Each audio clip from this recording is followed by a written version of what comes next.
Wallace.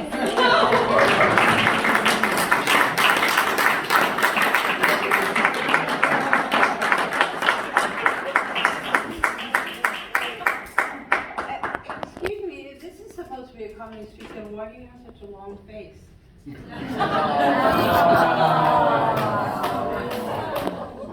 Shame to yourself. Thank you. Thank you, Winnie.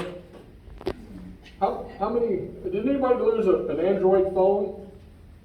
Did anyone lose an Android phone? No. I know it's not mine because I only like Apple. And celery. Now, how many people like your names? Raise your hand. I don't like my name, Daniel Day Wallace. Too pretentious. I stole it from Daniel Day-Lewis. What I love are the descriptive names like Porky Pig, Mickey Mouse, Donald Duck. So I have a new name. From now on, call me Horace Wallace. Horace Wallace. Horace Wallace. Now, as many of you may know, I've been doing stand-up comedy, and I go to the open mic nights, and I'm one of the oldest ones there. Okay, I am the oldest one. And the young ones gather around me at my feet. They say, Horace, you look like you've seen it all. What did you do before they put you out the pasture? So I tell them, I say, I started in business when I was 19 years old. I was making $75 a week.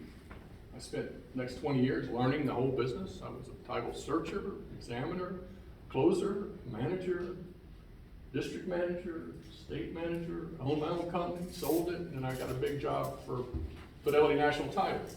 After 20 years, I was making $1 million a year. Then I hit a wall. And they say, Horace, what are you doing now? I'm driving Uber. I love driving Uber. I love driving Uber. I heard it said somewhere that if you say something 10,000 times, you start to believe it. And I only drove Uber one night. I didn't have the horsepower. So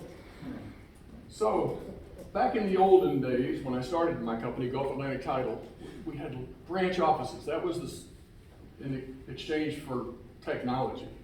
I had an office near everyone, and that was very expensive. We had rents, leasehold improvements, utilities. And we had 23 offices. That was about $100,000 a month I was spending on that. These days, I found it's much more efficient. I found access to a wider network of branch offices. If I get there early, I get my own booth. I get free Wi-Fi and all the coffee I can drink for $8.99 a month. You may have heard of it. It's called Panera Bread. Yeah. And I used to spend lavishly on food. Nothing was too good for my customers. I'd take them to Ruth's Chris, Christini's. Any day it was a Maison's Jardin, Enzo's.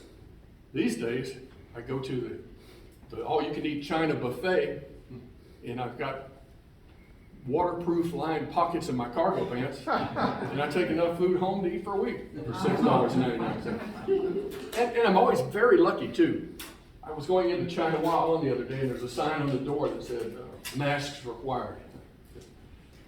I didn't have one, but wouldn't you know it, I looked down on the ground right in front of the door, and there's one right there.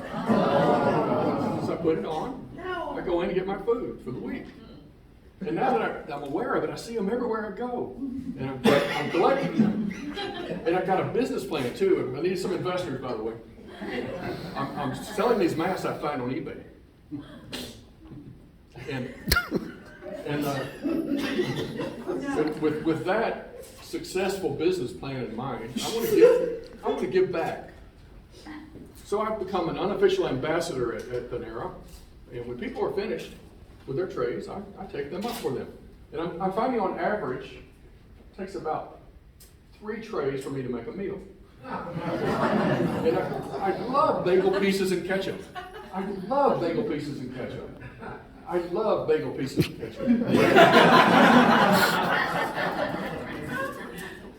you know, I am the dad joke king, so what makes a joke a dad joke? It's when it becomes apparent. And where do they store all the dad jokes? In a database. And what is the most sarcastic of all the bear breeds? The pen, duh.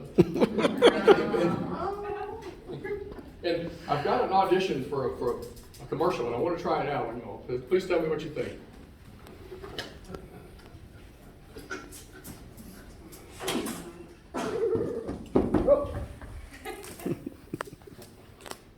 Help me! I've fallen and I can't giddy up.